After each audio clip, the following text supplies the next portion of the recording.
జై దక్ష ఎపిసోడ్ 12.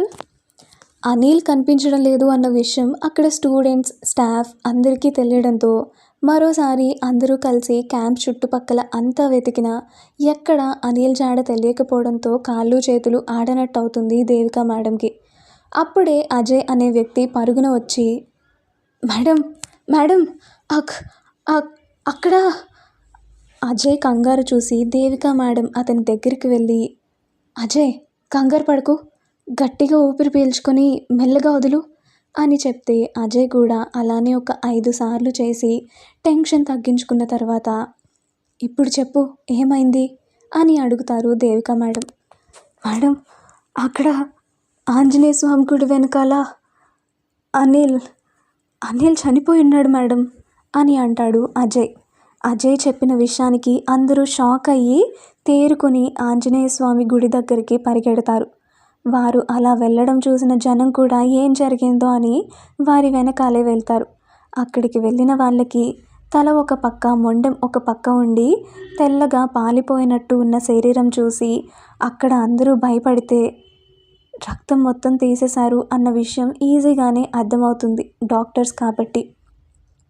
కానీ అక్కడ ఉన్న బాడీ, తల, మొండెం వేరు చేయడంతో అతని తలలో పోలికలు తెలియకపోవడంతో అజయ్ని అడుగుతారు దేవిక మేడం. అజయ్, నీకు అతను అనిల్ అని ఎలా తెలిసింది? మేడం ఇటు చూడండి, ఇతని చేతికి ఉన్న వాచ్ అని ఆ డెడ్ బాడీ ఎడమ చేతిని చూపిస్తాడు అజయ్. ఈ వాచ్ని నేను, రాహుల్, అనిల్ బర్త్డేకి గిఫ్ట్గా ఇచ్చాము. ఇది చూసి ఇతను అనిల్ అని కన్ఫర్మ్ చేసుకున్నాను మేడం అని అంటాడు అజయ్. అనిల్ని అలా చూసిన స్టూడెంట్స్ అందరూ కన్నీరు పెట్టుకుంటారు. మెల్లిమెల్లిగా అందరి గుండెల్లో భయం మొదలైంది. ఇంతలో ఒకతను ఊరి జనంలో నుంచి బయటకు వచ్చి, అమ్మా ఈ బాబు రాత్రి క్యాంప్లో నుంచి బస్ స్టాండ్ వైపు వెళ్ళడం నేను చూశానమ్మా అని అంటాడు. అంత ఖచ్చితంగా ఎలా చెప్తున్నారండి అని మీనాక్షి మేడం అడిగితే, అమ్మా ఆ బాబు బట్టలు చూసి గుర్తుపట్టానమ్మా. రాత్రి అనుకున్నాను ఈ పిల్లాడేంటి నిక్కర్ వేసుకొని అలా తిరుగుతున్నాడు అని. అదే నిక్కర్ చూసి ఇప్పుడు గుర్తుపట్టాను అని అన్నాడు అతను. రాత్రి అనిల్ని ఎవరైనా చూసారా? అతను అంత రాత్రప్పుడు అటువైపు ఎందుకు వెళ్ళాడు అసలు? దానికి రాహుల్ మాట్లాడుతూ, మేడం వీడికి మామూలుగానే భయం ఎక్కువ. నిన్న ఊరు వాళ్ళు చెప్పింది విన్న దగ్గర నుంచి చాలా భయపడుతూ ఉన్నాడు. ఆ భయం వల్లే మన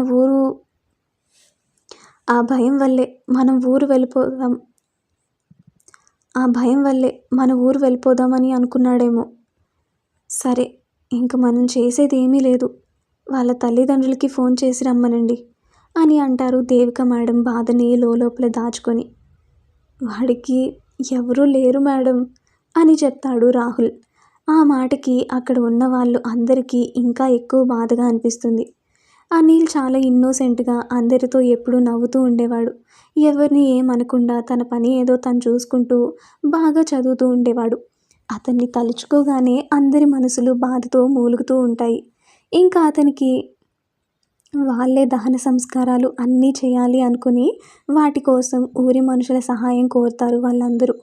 దక్ష మనసులో వాళ్ళని ఇక్కడికి తీసుకురావడం వల్లనే ఇలా జరిగింది అనుకుని ఆమె ఇంకా ఎక్కువ బాధతో అలా కూర్చొని ఉండిపోతుంది. ఈ విషయం సింహాస్కి కూడా తెలియడం. రాజేంద్ర, ప్రసాద్లతో పాటు ఇంట్లో ఆడవారు కూడా వస్తారు అనిల్ దహన సంస్కారాలకి. వాళ్ళు రావడంతోనే అప్పటి వరకు సైలెంట్గా కూర్చున్న దక్ష వాళ్ళని చూసి, రాజేంద్ర గారు ఇంకా ఇక్కడ మేము ఉండమండి, ఈరోజే ఇక్కడి నుంచి వెళ్ళిపోతాము అని అంటుంది. ఆమె అలా అనగానే స్టూడెంట్స్ అందరూ ఆమెని చూసినా ఆమె చెప్పిందే నిజం అనిపించి అవును అంటారు. ఆమె మాటకి దక్ష్, దేవిక మేడం, సహస్ర మరియు నయన ఆమెని ఆశ్చర్యంగా చూస్తారు. మేడం ఇక్కడ ఉంటే ఇంకెన్ని ప్రాణాలు పోతాయో తెలియడం లేదు. ఇంకా ఇక్కడ ఉండడం నాకు ఇష్టం లేదు మేడం. త్వరగా మనం ఇక్కడి నుంచి వెళ్ళడానికి ఏర్పాట్లు చేయండి. ముందు అనిల్ దహన సంస్కారాలు ఊరందరి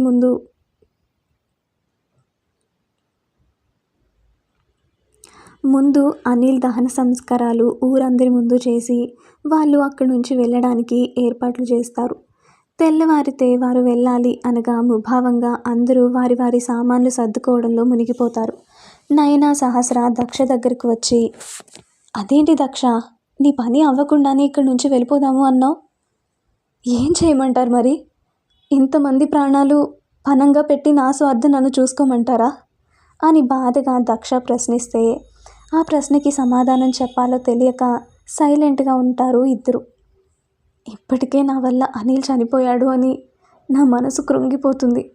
ఇంకా ఎవరికైనా ఏమైనా జరిగితే తట్టుకునే శక్తి నాకు లేదు అని దక్ష ఏడుస్తుంటే, ఏ ఏడవకు దక్ష, నీ వల్ల ఏం జరగలేదు, ఇదంతా నువ్వు అలా ఫీల్ అవ్వకు. లేదే, నేనే నా స్వార్థం కోసం ఈ ఊరు వద్దామని మొండి చేశాను. నేను అలా అనకపోతే ఈరోజు అనిల్కి ఇలా జరిగేది కాదు. ఒసే, తన డెస్టినీ అది, నువ్వు అలా అనుకోకు. అసలు అతను ఇక్కడి నుంచి బయటికి వెళ్ళకపోతే ఇలా జరిగేది కాదు కదా. నువ్వు ఇంకా అలా ఆలోచించకమ్మా అని లాలనగా సహస్ర అనేసరికి తనని పట్టుకుని ఏడ్చేస్తుంది దక్ష. ఏడోకరా, నువ్వు ఇలా డీలా పడిపోతే ఎలా చెప్పు అని నయన అంటే, నా వల్ల కావడం లేదు నయ్యు, అనిల్ని తలుచుకుంటే నా వల్లనే ఇదంతా జరిగిందేమో అనిపిస్తుంది. ఇదిగో మళ్ళీ అలానే అంటున్నావు, చెప్తున్నా కదా నీ వల్ల ఏం కాదు అని. దక్షకి ఆ మాటలు ఈ మాటలు చెప్తూ ఊరుకోబెట్టారు ఇద్దరు. అవును దక్ష, మనం ఇక్కడి నుంచి వెళ్ళిపోతే మరి నీ పెళ్ళి ఎలా అవుతుంది అని నయన అడిగితే, ఏమో అని అంటుంది దక్ష కన్నీళ్లు తుడుచుకొని. అయితే ఆ కళ అంతా అబద్ధం అంటావా? ఇప్పటి వరకు వచ్చినవి నిజమయ్యావు కదే. ఇప్పటి వరకు వచ్చినవి నిజమయ్యాయి కదే. మరి మనం రేపు వెళ్ళిపోతున్నాంగా, ఇది నిజమవ్వదుగా. అవును, మరి ఎలా? అంటే ఆ కళ నిజం కాదా అని అంటుంది దక్ష. వీళ్ళకి తెలియకుండా వాళ్ళ మాటలు వింటారు ఒకరు. ఇప్పటి వరకు వచ్చినవి నిజమయ్యాయి కదే, మరి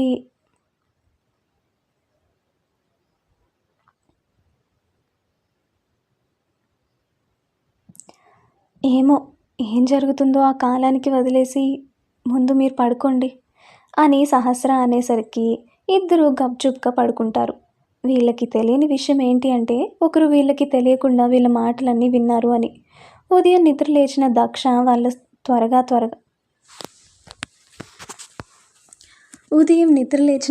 వాళ్ళు త్వరగా స్నానాలు ముగించుకొని రెడీ అయిపోయి బస్ కోసం ఎదురు చూస్తున్నారు. ఒక్కరి మొహంలో కూడా నవ్వు అనేది లేకపోవడంతో ఆ ఊరి వాళ్ళు అందరూ మనసులో బాధగా ఉంటుంది. వాళ్ళకి మంచి చేయాలని వచ్చిన వారిని సంతోషంగా తిరిగి పంపలేకపోతున్నాం అని.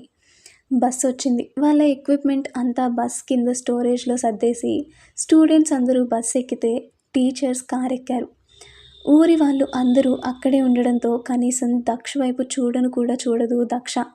ఆమె అలా మౌనంగా ఉండడంతో దక్షకి తెలియకుండానే చెప్పలేనంత కోపం వస్తూ ఉంటుంది. బస్, కార్ స్టార్ట్ అయ్యి ఒకదాని వెనుక ఒకటి వెళ్తున్నాయి. అవి అలా వెళ్ళగానే ఊరి జనమంతా అక్కడి నుంచి వెళ్ళిపోయారు. దక్ష్ మాత్రం ఆ బస్సు కనుమరుగయ్యే వరకు అక్కడే నిలబడి చూస్తూ ఉండిపోయాడు. మొదటి నుంచి అన్నని గమనిస్తున్న భైరవ్కి అన్న బాధ అర్థమైనా ఆ సమయంలో ఏం చేయాలో అర్థం అవ్వక, అన్నా ఇంటికి వెళ్దాం రా అని అంటాడు. నేను తర్వాత వస్తాను, నువ్వు వెళ్ళరా అని తమ్ముడికి చెప్పి దుర్గమ్మ గుడికి వెళ్తాడు దక్ష్. అన్నని ఒంటరిగా వదలలేక వెనకనే వెళ్తాడు భైరవ్ కూడా. మరోవైపు దక్ష మనసులో కొండంత బాధని మోస్తూ సైలెంట్గా కూర్చొని ఉంటుంది. ఎక్కడ కదిపితే కుండ బద్దలవుతుందేమో అన్నట్టు ఆమె పక్కనే సైలెంట్గా కూర్చొని ఆమెనే చూస్తూ ఉంటారు నయన సహస్ర. దేవిక మేడం మనసులో, దక్ష ఏంటి ఇలా చేసింది, ఉన్నట్టుండి వెళ్ళిపోదామంది, వచ్చిన పని అవ్వకుండానే ఇలా వెళ్ళడం ఎందుకో నాకు నచ్చట్లేదు అనుకుంటూ ఉండగా, మేడం మేడం వెనక్కి చూడండి, రాంబాబు సార్ కారు ఆపండి అని అరుస్తుంది మీనాక్షి మేడం. ఏమైంది అని వెనక్కి తిరిగి చూసిన దేవిక మేడం కారు ఆగడంతోనే కిందకి దిగి పరిగెడుతూ ఉంటారు. అసలు ఏమైంది అంటే, కొద్ది క్షణాల క్రితం ఒకదాని వెంట ఒకటి వెళ్తున్న కార్ అలానే బస్ ఇంకొద్ది దూరంలో ఆ ఊరి పొలిమేర దాటుతారు అనగా ఉన్నట్టుండి బస్కి అడ్డం వస్తుంది ఒక పంది. దాన్ని తప్పించబోయి స్టీరింగ్ పక్కకి తిప్పుతారు డ్రైవర్. అలా తిప్పడంతోనే బస్ పక్కకి వెళ్ళిపోతూ ఉంటుంది. డ్రైవర్ బ్రేక్స్ వేద్దామన్నా పడకుండా వెళ్ళిపోతూ ఉంటుంది బస్. డ్రైవర్ గట్టిగా బ్రేక్స్ ఫెయిల్ అయ్యాయి అని అరిచి చెప్పి కిందికి దూకేయండి అని అంటారు. డ్రైవర్ చెప్పినట్టే అందరూ కిటికీలు పగలగొట్టి కిందకి దూకేద్దామని చూసి వాటిని పగలగొడుతున్నా ఎంతకీ పగలకపోవడంతో అలానే డోర్ ఓపెన్ చేద్దామని చూసినా అది ఓపెన్ అవ్వడం లేదు. అలా వాళ్ళు కిటికీలు డోర్తో కుస్తీ పడుతూ ఉండగానే ఉన్నట్టుండి బస్ స్పీడ్ పెరిగిపోతూ అడవిలోకి దూసుకుని వెళ్తుంది. లోపల వాళ్ళు ఎంత ప్రయత్నించినా బయటికి రాలేకపోతున్నారు. డ్రైవర్ దగ్గర డోర్ తీద్దామన్నా రావడం లేదు. స్టూడెంట్స్ అందరికీ ఏం జరుగుతుందో అర్థం అవ్వక టెన్షన్లో భయం వేస్తుంది అందరికీ. దేవిక మేడం చాలా దూరం పరిగెత్తి ఆగిపోయారు. అక్కడ అసలు రూటే లేకపోవడంతో కారు వెళ్ళడానికి దారి కనిపించడం లేదు. బస్ లోపలికి వెళ్ళినా ఎటు వెళ్ళింది అనేది అర్థం కావడం లేదు. మేడం, బస్సు ఎటు వెళ్ళింది అని మీనాక్షి మేడం అడిగితే, నాకు కూడా అర్థం కావడం లేదు మేడం, ఇక్కడ చూస్తే అంతా మామూలుగానే అనిపిస్తుంది అని అంటారు దేవిక మేడం. అదే మేడం, ఇక్కడ అసలు ఏమీ జరిగినట్టే లేదు అని అంటారు రాంబాబు సార్. బస్ టైర్ గుర్తులు కూడా ఇక్కడే ఆగిపోయాయి ఏంటి మేడం అని రంజన్ సార్ అంటే, ఏం అర్థం కావడం లేదు, నేను దక్షకి కాల్ చేసి చెప్తాను అని అతనికి ఫోన్ చేస్తారు దేవిక మేడం. మరోవైపు బస్సులో స్టూడెంట్స్ అంతా చుట్టూ చెట్లతో నిండి ఉండడం వల్ల లోపలికి అసలు వెలుగు కూడా రాకపోతుంటే బస్ ఎటువైపు వెళ్తుంది అనేది అర్థం కాక గుండె అరచేత పట్టుకొని చూస్తూ ఉంటారు. బస్ దూసుకుని వెళ్తుంది, బ్రేక్స్ పడడం లేదు, డోర్స్ ఓపెన్ కావడం లేదు, ఎంత ప్రయత్నించినా గాజు విండోస్ పగలడం లేదు. అసలు అక్కడ ఏం జరుగుతుంది? గాయస్ వినండి, నాకెందుకో ఈ ఊర్లో ఏదో జరుగుతుంది అనిపిస్తుంది. మనం ఈ ఊరు వదిలి వెళ్ళడం అసాధ్యం అనుకుంటా అని రాహుల్ అంటే, అలా ఎందుకు అంటున్నావు రాహుల్ అని అంటుంది నయన. కరెక్ట్గా మనం పొలిమేర దాటుతామనగా ఇలా అవ్వడం నాకు చాలా విచిత్రంగా అనిపిస్తుంది. అలానే ఈ ఊర్లో చాలా వింత విషయాలు కూడా జరిగాయి. అంతవరకు ఎందుకు, ఈజీగా పగిలే గాజు విండోస్ ఇప్పుడు పగలడం లేదు అంటే అర్థం చేసుకోండి అని రాహుల్ మాట పూర్తి చేసేలోపే లోయలో నుంచి కింద పడిపోయింది బస్. మరి దక్ష వాళ్ళకి ఏం జరిగింది తెలుసుకోవాలి అంటే నెక్స్ట్ ఎపిసోడ్ వరకు ఎదురు చూడాల్సిందే.